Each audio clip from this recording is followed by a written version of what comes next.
हर हर महादेव। आप सभी माताएं बहनों का महालक्ष्मी टीवी पर स्वागत है। जैसा कि आप सभी माताएं बहनों को पता है कि कल 30 जुलाई से सावन का प्रथम दिन है। इसका समापन 28 अगस्त तक होगा। माताएं बहनों, यदि आप विवाहित हैं और इस बार सावन में हरी चूड़ियां पहनने की तैयारी कर रही हैं तो आज की ये वीडियो आपके लिए अत्यंत महत्वपूर्ण है, क्योंकि शास्त्रों में एक ऐसी बात बताई गई है जिसे बहुत कम महिलाएं जानती हैं, जो कि हिंदू धर्म में हर माताएं बहनों को जरूर ही मालूम होना चाहिए कि सावन में हरी चूड़ी खरीदे या लाल या पीली कांच की खरीदे या फिर मेटल की या फिर पीतल की। ऐसे बहुत से सवाल आप सभी के मन में हैं, लेकिन अधिकतर महिलाएं बाजार से हरी चूड़ियां तो खरीद लेती हैं, लेकिन उन्हें ये नहीं पता होता कि आखिर इन्हें किस दिन खरीदना सबसे शुभ माना गया है, किस समय पहनना चाहिए, चूड़ी पहनने की विधि क्या है और चूड़ी कब और किस मुहूर्त में पहनना है। और जाने अनजाने में की गई एक ऐसी छोटी सी गलती है जिसके कारण शुभ फल मिलने के बजाय अशुभ परिणाम भी देखने को मिल सकते हैं।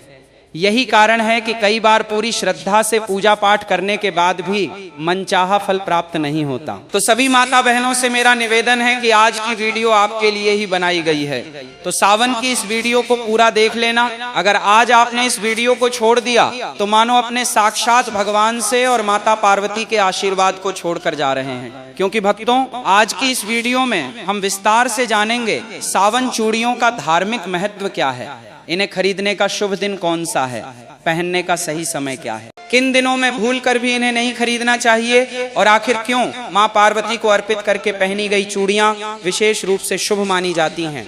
इन सभी सवालों के जवाब हम आपको इसी वीडियो में देने जा रहे हैं, तो वीडियो के अंत तक आपको बने रहना है। वीडियो को काट काट कर देखने के भूल बिल्कुल भी मत कीजिएगा। माताएं बहनों, अगर आप चाहती हैं कि भोलेनाथ और मां पार्वती की कृपा आपके परिवार पर बनी रहे, पति की आयु, स्वास्थ्य और उन्नति के लिए आपका श्रृंगार वास्तव में मंगलकारी बने, तो इस वीडियो को अंत तक अवश्य देखिएगा। बीच में वीडियो छोड़ने की गलती बिल्कुल मत कीजिएगा, क्योंकि अंत में मैं एक ऐसा छोटा सा उपाय भी बताऊंगा जिसे बहुत कम महिलाएं जानती हैं, जिसे जानना हर माताएं बहनों के लिए जरूरी है, खासकर सुहागन महिलाएं जो सावन सोमवार का व्रत रखती हैं, प्रतिदिन पूजा पाठ करती हैं। अगर आप भगवान भोलेनाथ और मां पार्वती में श्रद्धा रखते हैं तो वीडियो को अभी लाइक कर दीजिए, कमेंट में पूरे विश्वास के साथ लिखिए ओम नमः शिवाय। और यदि आप महालक्ष्मी टीवी पर पहली बार आए हैं तो महालक्ष्मी टीवी को सब्सक्राइब करके बेल आइकन अवश्य दबा दीजिए, ताकि सावन व्रत पूजा और सनातन धर्म से जुड़ी ऐसी महत्वपूर्ण जानकारियां सबसे पहले आपको मिलती रहे। चलिए बिना समय गवाए शुरू करते हैं। मेरी प्यारी माताएं बहनों, आज मैं आप सबसे एक छोटी सी बात पूछना चाहता हूं। जब सावन का महीना आने वाला होता है तो क्या आपके मन में भी एक अलग ही आनंद नहीं जागता? क्या ऐसा नहीं लगता कि फिर से भगवान भोलेनाथ के मंदिरों में घंटियों की ध्वनि गूंजेगी, शिवलिंग पर जल चढ़ेगा, घर घर में ओम नमः शिवाय का जाप होगा और हर सुहागिन अपने पति के सुख, सौभाग्य और लंबी आयु की कामना करते हुए मां पार्वती का आशीर्वाद मांगेगी? यदि आपके मन में भी ऐसा भाव आता है तो समझ लीजिए कि केवल एक परंपरा नहीं बल्कि आपकी श्रद्धा की सबसे सुंदर अभिव्यक्ति है। लेकिन बहनों, श्रद्धा जितनी पवित्र होती है उतना ही आवश्यक होता है सही ज्ञान। कई बार हम पूरी निष्ठा से पूजा करते हैं, पूरे मन से व्रत रखते हैं, 16 श्रृंगार भी करते हैं, फिर भी मन में कहीं ना कहीं ये प्रश्न रह जाता है कि आखिर वो शांति, वो कृपा और वो आनंद क्यों महसूस नहीं हो रहा। माताएं बहनों, जैसा कि आपको मालूम होगा कि हिंदू धर्म में जिस महिला की शादी हो जाती है तो वो 16 श्रृंगार धारण करती है। जिस प्रकार 16 श्रृंगार महिला की सुंदरता में 4 चांद लगा देता, इस प्रकार सावन में की गई एक छोटी सी गलती या पति द्वारा लाई गई एक गलत चीज पहन ली जाती है, जिसे भगवान शिव क्रोधित अवस्था में लौटते हैं तो इसका असर पूरे परिवार पर देखने को मिलता है और सभी इच्छाएं अधूरी रह जाती हैं जिसकी हमने कामना की थी। ऐसा क्यों होता है? क्या भगवान हमारी पूजा स्वीकार नहीं करते? नहीं, भगवान तो अपने भक्त का प्रेम देखते हैं। उनके लिए सोना चांदी, बड़े बड़े चढ़ावे या महंगे आभूषण नहीं, बल्कि भक्त का निर्मल मन सबसे बड़ा उपहार होता है। लेकिन हमारे आरसी मुनियों ने एक बात और समझाई है। उन्होंने कहा कि जब श्रद्धा और सही विधि दोनों साथ चलती हैं तब पूजा का पुण्य और भी अधिक फलदायी माना जाता है। यही कारण है कि आज हम एक ऐसी छोटी सी बात पर चर्चा करेंगे जिसे बहुत सी महिलाएं अनदेखा कर देती हैं। वो बात है सावन की हरी चूड़ियां।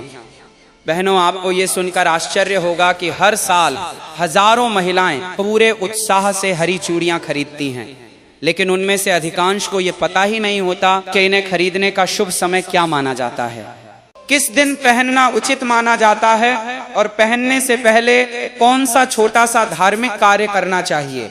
आज की पूरी चर्चा इसी विषय पर है, इसलिए मैं आपसे निवेदन करता हूं कि इस वीडियो को बीच में छोड़कर मत जाइए। हो सकता है कि आज आपको ऐसी बात पता चले जो आपने पहले कभी विस्तार से ना सुनी हो। यदि आपके हृदय में भोलेनाथ और मां पार्वती के प्रति श्रद्धा है तो वीडियो को अभी एक लाइक अवश्य कर दीजिए। कमेंट बॉक्स में पूरे विश्वास के साथ लिखिए ओम नमः शिवाय। और यदि आप सनातन धर्म, व्रत, पूजा, त्योहार और धार्मिक परंपराओं से जुड़ी ऐसी ही उपयोगी जानकारियां नियमित प्राप्त करना चाहते हैं तो हमारे महालक्ष्मी टीवी चैनल को जरूर ही सब्सक्राइब करके बेल आइकन भी दबा दीजिए, ताकि आने वाली कोई भी महत्वपूर्ण वीडियो आपसे छूट ना जाए। बहनों, क्या आपने कभी इस बात पर ध्यान दिया, जब सावन शुरू होता है तो केवल प्रकृति ही नहीं बदलती, मन भी बदल जाता है। सूखी धरती हरी चादर ओढ़ लेती है, पेड़ों पर नई कोपलें निकल आती है, चारों ओर हरियाली फैल जाती है, मानो स्वयं प्रकृति यह संदेश दे रही हो कि जीवन में चाहे कितनी भी कठिनाइयां आई हो, एक नई शुरुआत हमेशा संभव है। यही कारण है कि सावन के महीने में हरे रंग का विशेष महत्व माना गया है। हरा रंग केवल सुंदरता का प्रतीक नहीं बल्कि आशा का प्रतीक है, सौभाग्य का प्रतीक है, समृद्धि का प्रतीक है और सबसे बढ़कर ये जीवन में नई ऊर्जा का प्रतीक माना जाता है। इसीलिए हमारी माँ ए और दादियाओं कहा करती थी, सावन में जितनी हरियाली बाहर दिखाई देती है उतनी ही हरियाली अपने घर परिवार में भी बनाए रखने का संकल्प लेना चाहिए। और यही भावना हरी चूड़ियों के पीछे भी छिपी हुई है। लेकिन बहनों, एक बात हमेशा याद रखिए, चूड़ियां अपने आप में कोई चमत्कारी वस्तु नहीं होती। चमत्कार होता है आपकी श्रद्धा में, आपके विश्वास में, आपकी प्रार्थना में। जब कोई सुहागिन महिला भोलेनाथ और मां पार्वती को अपना आराध्य मानकर पूरे प्रेम से उनका स्मरण करते हुए श्रृंगार करती है, तब वही श्रृंगार उसके लिए एक आध्यात्मिक संकल्प बन जाता है। आज की सबसे बड़ी भूल, आजकल बाजारों में सावन शुरू होने से कई दिन पहले ही हरी चूड़ियों की दुकानें सज जाती हैं, लोग भीड़ देखकर खरीद लेते हैं। किसी ने कहा आज ऑफर है, किसी ने कहा आज समय मिल गया, किसी ने कहा कल फुर्सत नहीं मिलेगी और बस चूड़ियां खरीद ली, पहन भी ली। लेकिन बहनों, क्या कभी आपने ये जानने की कोशिश की कि हमारी परंपरा इसके बारे में क्या कहती है? क्या हर दिन शुभ माना गया है? क्या हर समय पहन लेना उचित माना गया है? या फिर कुछ ऐसे दिन भी है जिनमें थोड़ा संयम रखने की सलाह दी जाती है? यही वो प्रश्न है जिसका उत्तर हम आगे जानेंगे। और विश्वास मानिए, यदि आप इस छोटी सी बात को समझ लेंगे तो आगे से सावन का श्रृंगार केवल एक रस्म नहीं रहेगा बल्कि आपके मन की सच्ची भक्ति का उत्सव बन जाएगा। ओम नमः शिवाय, हर हर महादेव। मेरी प्यारी बहनों, आज मैं आपसे कोई कठिन शास्त्र नहीं कहने जा रहा, ना ही ऐसी बात जो केवल विद्वान ही समझ सके। आज की बात बहुत सरल है, लेकिन यदि इसे मन से समझ लिया जाए तो सावन का आपका श्रृंगार केवल बाहरी सजावट नहीं रहेगा बल्कि भक्ति का एक सुंदर संकल्प बन जाएगा। जरा मन में सोचिए, जब सावन आने वाला होता है तो सबसे पहले आपके मन में क्या आता है? शायद नई हरी चूड़ियां, नई साड़ी, मेहंदी, भोलेनाथ का जला अभिषेक, सोमवार का व्रत और मां पार्वती के चरणों में अपने परिवार के सुख की प्रार्थना। यही तो सावन की सबसे सुंदर बात है। ये महीना केवल कैलेंडर का एक महीना नहीं होता, ये मन को भगवान के निकट ले जाने का अवसर होता है। इसीलिए हमारे घरों में दादी नानी कहा करती थी, सावन में जितना मन भगवान में लगेगा उतना ही घर में प्रेम और शांति बढ़ेगी। बहनों, आजकल एक बात देखने को मिलती है, जैसे ही सावन पास आता है बाजार हरी चूड़ियों से भर जाते हैं, हर दुकान पर भीड़ लग जाती है। कोई डिजाइन देख रहा है, कोई रंग चुन रहा है, कोई जल्दी जल्दी खरीद कर घर लौट रहा है। लेकिन बहुत कम लोग एक प्रश्न पूछते हैं, क्या केवल हरी चूड़ियां खरीद लेना ही पर्याप्त है? क्या जिस दिन समय मिल जाए उसी दिन खरीद लेना ठीक है? क्या पहनने से पहले कोई विशेष भावना या प्रार्थना भी होनी चाहिए? यहीं से हमारी आज की चर्चा शुरू होती है। बहनों, याद रखिए, सनातन परंपरा में किसी भी वस्तु का महत्व केवल इसलिए नहीं होता कि वो सुंदर है। उसका महत्व इसलिए होता है क्योंकि उसके साथ एक भाव, एक संकल्प और एक आध्यात्मिक अर्थ जुड़ा होता है। हरी चूड़ियां भी उसी भाव का प्रतीक है। वे हमें हरियाली की याद दिलाती है।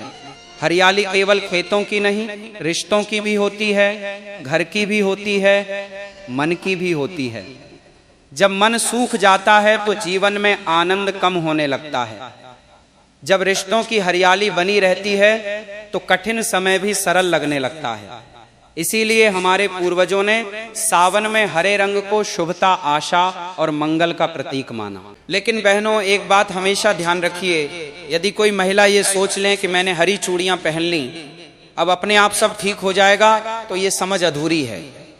धार्मिक परंपराएं हमें कभी भी केवल वस्तुओं पर निर्भर रहना नहीं सिखाती, वे हमें सिखाती हैं वस्तु से पहले भाव, श्रृंगार से पहले श्रद्धा और पूजा से पहले नम्रता।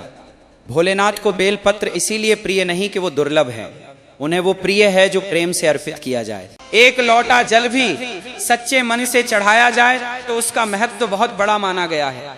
ठीक उसी प्रकार यदि हरी चूड़ियां भी भोलेनाथ और मां पार्वती का स्मरण करके धारण की जाए तो उनका आध्यात्मिक महत्व और बढ़ जाता है।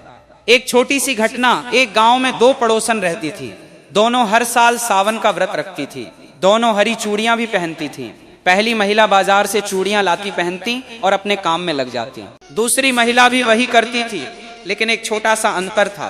वो घर आकर सबसे पहले स्नान करती, फिर भोलेनाथ और मां पार्वती के सामने दीपक जलाती, हरी चूड़ियों को एक थाली में रखती, उन पर हल्दी और अक्षत अर्पित करती और हाथ जोड़कर कहती, हे भोलेनाथ, यदि श्रृंगार में कोई शुभता है तो आपकी कृपा से ही है। मेरे परिवार में प्रेम बना रहे, मेरे मन में अहंकार कभी ना आए और मेरी श्रद्धा हमेशा बनी रहे। फिर वो उन्हीं चूड़ियों को प्रसाद का भाव मानकर पहनती। बहनों, ध्यान दीजिए, दोनों ने एक जैसी चूड़ियां पहनी थी, लेकिन अंतर चूड़ियों में नहीं था, अंतर भाव में था। और शास्त्रों का सार भी यही है, भगवान भाव के भूखे हैं। यही कारण है कि हमारे बड़े बुजुर्ग हर शुभ कार्य से पहले ईश्वर का स्मरण करने की सलाह देते थे। लेकिन अब एक महत्वपूर्ण प्रश्न आता है, क्या सावन में हरी चूड़ियां किसी भी दिन खरीद लेना उचित माना जाता है, या परंपराओं में कुछ ऐसे दिन बताए गए हैं जिन्हें अधिक शुभ माना गया है, और क्या कुछ ऐसे दिन भी हैं जिनमें खरीदारी टालने की सलाह दी जाती है? बहनों, यहीं से विषय और भी रोचक होने वाला है। अगले भाग में हम विस्तार से समझेंगे कि सावन में हरी चूड़ियां खरीदने का शुभ समय क्या माना जाता है, उन्हें पहली बार कैसे धारण करें और कौन सी छोटी छोटी सावधानियां इस पूरे श्रृंगार को और अधिक अर्थपूर्ण बना सकती हैं। बहनों, अब जरा अपने बचपन की एक बात याद कीजिए। जब भी सावन का महीना आता था, घर की बड़ी बूढ़ी महिलाएं कितने प्रेम से कहा करती थी, सावन आ गया है, अब घर में हरियाली भी आनी चाहिए और मन में भी हरियाली रहनी चाहिए। उस समय शायद हम इन बातों का अर्थ नहीं समझते थे। हमें तो बस इतना अच्छा लगता था कि घर में पूजा होगी, मेहंदी लगेगी, झूले पड़ेंगे और माँ या दादी नई हरी चूड़ियां पहनेंगे। लेकिन जैसे जैसे जीवन आगे बढ़ता है तब समझ में आता है कि हमारे पूर्वज केवल रस्म निभाने के लिए सब नहीं करते थे। हर परंपरा के पीछे कोई ना कोई भाव अवश्य छिपा होता था। सावन की हरी चूड़ियां भी उसी भाव का एक हिस्सा है। बहनों, सोचिए, यदि कोई पौधा सूखने लगे तो हम क्या करते हैं? उसे पानी देते हैं, धूप का ध्यान रखते हैं, उसकी देखभाल करते हैं, क्योंकि हम चाहते हैं कि उसमें फिर से हरियाली लौट आए। ठीक उसी प्रकार परिवार भी एक पौधे की तरह होता है। यदि उसमें प्रेम, सम्मान, धैर्य और विश्वास का जल मिलता रहे तो वो हमेशा हरा भरा रहता है। और यदि मन में क्रोध, अहंकार और कटु वचन बढ़ जाए तो धीरे धीरे रिश्तों की हरियाली कम होने लगती है। यही कारण है कि सावन हमें केवल भोलेनाथ की पूजा करना नहीं सिखाता, बल्कि अपने व्यवहार को भी मधुर बनाने की प्रेरणा देता है। श्रृंगार का अर्थ केवल सजना नहीं है। बहनों, आज के समय में श्रृंगार को अक्सर केवल सुंदर दिखने से जोड़कर देखा जाता है, लेकिन सनातन परंपरा में श्रृंगार का अर्थ इससे कहीं अधिक गहरा है। जब कोई सुहागिन अपने माथे पर सिंदूर लगाती है, हाथों में चूड़ियां पहनती है, मांग में कुमकुम सजाती है, तो वो केवल स्वयं को नहीं सजा रही होती, वो अपने जीवन में मंगल, सौभाग्य और शुभ संकल्पों का सम्मान कर रही होती है। इसी कारण हमारे यहाँ कहा गया कि श्रृंगार हमेशा प्रसन्न मन से करना चाहिए। क्रोध में, झगड़े के तुरंत बाद या मन में नकारात्मकता लेकर किया गया कोई भी शुभ कार्य अपने वास्तविक आनंद को खो देता है। इसलिए यदि आप सावन में हरी चूड़ियां धारण करें तो पहले अपने मन को शांत करें, 2 मिनट भोलेनाथ का स्मरण करें, फिर माँ पार्वती से प्रार्थना करें, हे माँ मुझे ऐसा विवेक दीजिए कि मैं अपने परिवार में प्रेम, धैर्य और सम्मान बनाए रख सकूं। बहनों विश्वास मानिए, ऐसी प्रार्थना मन को भीतर से बदल देती है। एक प्रश्न जो हर महिला को स्वयं से पूछना चाहिए, मैं आप सबसे एक प्रश्न पूछना चाहता हूं। लेकिन इससे पहले अभी तक आपने वीडियो को लाइक करके कमेंट बॉक्स में हर हर महादेव और जय माता पार्वती ना लिखा हो तो अवश्य लेकर साथ ही साथ चैनल को सब्सक्राइब करें, ताकि आगे की जानकारी भी आपको आसानी से प्राप्त होती रहे। माताएं बहनों, जब आप हरी चूड़ियां खरीदती हैं तो आपके मन में पहला विचार क्या होता है? क्या ये कि लोग क्या कहेंगे, या ये कि ये रंग मुझ पर कैसा लगेगा, या फिर ये कि मैं भगवान के सामने श्रद्धा से श्रृंगार करूंगी? बहनों, मन की दिशा ही पूजा की दिशा तय करती है। यदि मन केवल दिखावे में उलझ जाए तो पूजा एक रस्म बनकर रह जाती है, लेकिन यदि मन में समर्पण हो तो वही छोटा सा कार्य भी साधना बन सकता है। इसीलिए हमारे ऋषियों ने बार बार कहा, बाहरी पूजा से पहले भीतरी पूजा आवश्यक है। भीतरी पूजा क्या है?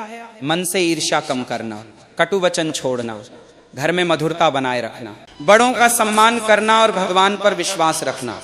यदि ये भाव हमारे भीतर आ जाएं तो हरी चूड़ियां केवल हाथों की शोभा नहीं बढ़ाती, वे हमें हर दिन हमारे संकल्प की याद दिलाती है। लेकिन यही अधिकांश लोग एक भूल कर बैठते हैं। बहनों, अब मैं आपको एक ऐसी बात बताने जा रहा हूं जिसे अक्सर नजरअंदाज कर दिया जाता है। कई लोग सोचते हैं कि शुभता केवल वस्तु में होती है, लेकिन हमारी परंपरा कहती है शुभता वस्तु में नहीं, उसके उपयोग के भाव और मर्यादा में होती है। यही कारण है कि किसी भी पूजा की सामग्री को आदर से रखने की सलाह दी जाती है। यदि आपने हरी चूड़ियां खरीद ली हैं तो उन्हें घर लाकर किसी साफ स्थान पर रखें। यदि संभव हो तो पहली बार पहनने से पहले भोलेनाथ और मां पार्वती के सामने कुछ क्षण रखकर प्रार्थना करें। ये कोई कठोर नियम नहीं, बल्कि श्रद्धा का एक सुंदर भाव है। और बहनों, श्रद्धा कभी बोझ नहीं होती, श्रद्धा तो मन को हल्का करती है। अब आगे सबसे महत्वपूर्ण बात, अब प्रश्न ये है, आखिर सावन 2026 में कौन सा दिन हरी चूड़ियां खरीदने के लिए अधिक शुभ माना जाता है? यदि सोमवार और शुक्रवार दोनों का महत्व बताया जाता है तो इनमें क्या अंतर है? क्या सुबह खरीदना बेहतर माना जाता है या पूजा के बाद पहनना? और यदि किसी कारणवश पहले सोमवार को चूड़ियां ना खरीद पाएं तो क्या करें? इन्हीं सभी प्रश्नों का उत्तर हम अगले भाग में विस्तार से समझेंगे, इसलिए इस चर्चा को अंत तक अवश्य सुनिए, क्योंकि कई बार छोटी सी जानकारी ही बड़ी उलझन को दूर कर देती है। बहनों, एक बात हमेशा याद रखिए, भोलेनाथ का मार्ग कभी भी दिखावे का मार्ग नहीं रहा। आपने देखा होगा कि स्वयं महादेव ने कभी राजसी वस्त्र धारण नहीं किए, भस्म को अपना आभूषण बनाया, बागंबर को अपना वस्त्र बनाया, गले में सर्प धारण किया और कैलाश जैसे शांत स्थान को अपना निवास बनाया। इसका संदेश क्या है? यही कि भोलेनाथ हमें सादगी, संतोष और सच्चे भाव का महत्व सिखाते हैं। इसीलिए जब भी हम सावन में कोई भी पूजा करें तो हमारा पहला उद्देश्य भगवान को प्रसन्न करना होना चाहिए, ना कि संसार को दिखाना। आजकल सोशल मीडिया का समय है, कई बार लोग पूजा से अधिक उसकी तस्वीर लेने में व्यस्त हो जाते हैं। श्रृंगार भगवान के लिए कम और दुनिया को दिखाने के लिए अधिक होने लगता है। लेकिन बहनों, जरा मन में विचार कीजिए, क्या भगवान को हमारी तस्वीर चाहिए, हमारा प्रेम? उत्तर तो आप स्वयं जानती हैं। माँ पार्वती हमें क्या सिखाती हैं? जब भी सावन का नाम आता है, भोलेनाथ के साथ माँ पार्वती का स्मरण अपने आप हो जाता है। धार्मिक कथाओं में माँ पार्वती को धैर्य, समर्पण, करुणा और अटूट विश्वास का स्वरूप माना गया है। उन्होंने कठिन तप किया, लंबे समय तक धैर्य रखा और अपने आराध्य के प्रति विश्वास कभी नहीं छोड़ा। यही कारण है कि सुहागिन महिलाएं उन्हें अखंड सौभाग्य का प्रतीक मानकर उनकी पूजा करती हैं। लेकिन बहनों, यदि हम केवल उनके सामने दीपक जला दें और उनके गुणों को अपने जीवन में न उतारें तो पूजा अधूरी रह जाती है। माँ पार्वती हमें सिखाती हैं, घर में प्रेम बनाए रखना भी पूजा है, बड़ों का सम्मान करना भी पूजा है, किसी दुखी व्यक्ति की सहायता करना भी पूजा है, कटु वचन बोलने से बचना भी पूजा है, और भगवान का स्मरण करते हुए अपना कर्तव्य निभाना भी पूजा है। इसीलिए सावन का महीना केवल व्रत रखने का महीना नहीं, अपने स्वभाव को और अधिक मधुर बनाने का भी अवसर है। हरी चूड़ियां केवल सौभाग्य का प्रतीक नहीं। बहनों, बहुत लोग कहते हैं हरी चूड़ियां पहन लो सब ठीक हो जाएगा, लेकिन सनातन धर्म कभी ऐसा नहीं कहता। धर्म हमें कर्म का महत्व भी सिखाता है। यदि घर में प्रेम रहेगा, यदि परिवार में सम्मान रहेगा, यदि पति एक दूसरे की भावनाओं को समझेंगे, यदि भगवान का स्मरण रहेगा, तो घर का वातावरण अपने आप सुखद बनने लगेगा। हरी चूड़ियां हमें इसी शुभ संकल्प की याद दिलाती है। जब भी वे हाथों में खनकती हैं, मानो हमें याद दिलाती है, अपने शब्द भी इतने ही मधुर रखो जितनी मधुर इन चूड़ियों की ध्वनि है। क्या ही सुंदर संदेश है। एक छोटी सी सीख बहनों, यदि किसी दिन आपका मन बहुत परेशान हो, घर में किसी बात को लेकर तनाव हो या किसी कारण से मन अशांत हो, तो उस दिन भोलेनाथ के सामने 2 मिनट शांत बैठ जाइए। कुछ मांगिए मत, बस इतना कह दीजिए, हे भोलेनाथ, मुझे सही निर्णय लेने की बुद्धि दीजिए, मेरे मन को शांत रखिए, मेरे परिवार में प्रेम बनाए रखिए, विश्वास मानिए, हर समस्या तुरंत समाप्त हो जाए। ऐसा वादा कोई नहीं कर सकता, लेकिन मन अवश्य मजबूत होता है, और जब मन मजबूत होता है तो कठिन परिस्थितियों का सामना करना भी आसान हो जाता है। यही तो भक्ति का सबसे बड़ा फल है। अब आती है वो बात जिसका इंतजार हर सुहागिन करती है।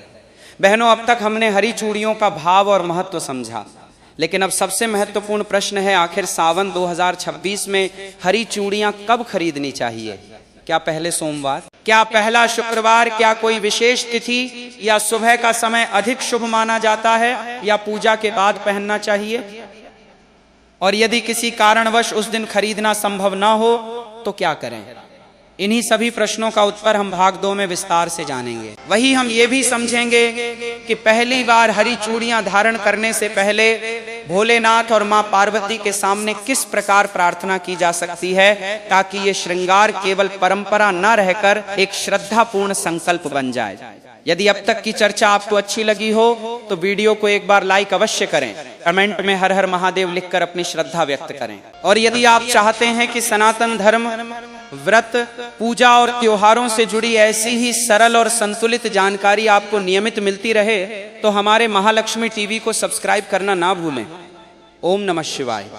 छोटा जल भी सच्चे मन से चढ़ाया जाए तो उसका महत्व बहुत बड़ा माना गया है। ठीक उसी प्रकार यदि हरी चूड़ियां भी भोलेनाथ और मां पार्वती का स्मरण करके धारण की जाए तो उनका आध्यात्मिक महत्व और बढ़ जाता है। एक छोटी सी घटना, एक गांव में 2 पड़ोसन रहते थे। दोनों हर साल सावन का व्रत रखती थी। दोनों हरी चूड़ियां भी पहनती थी। पहली महिला बाजार से चूड़ियां लाती, पहनती और अपने काम में लग जाती। दूसरी महिला भी वही करती थी, लेकिन एक छोटा सा अंतर था। वो घर आकर सबसे पहले स्नान करती, फिर भोलेनाथ और मां पार्वती के सामने दीपक जलाती, हरी चूड़ियों को एक थाली में रखती, उन पर हल्दी और अक्षत अर्पित करती और हाथ जोड़कर कहती, हे भोलेनाथ, यदि श्रृंगार में कोई शुभता है तो आपकी कृपा से ही है। मेरे परिवार में प्रेम बना रहे, मेरे मन में अहंकार कभी ना आए और मेरी श्रद्धा हमेशा बनी रहे।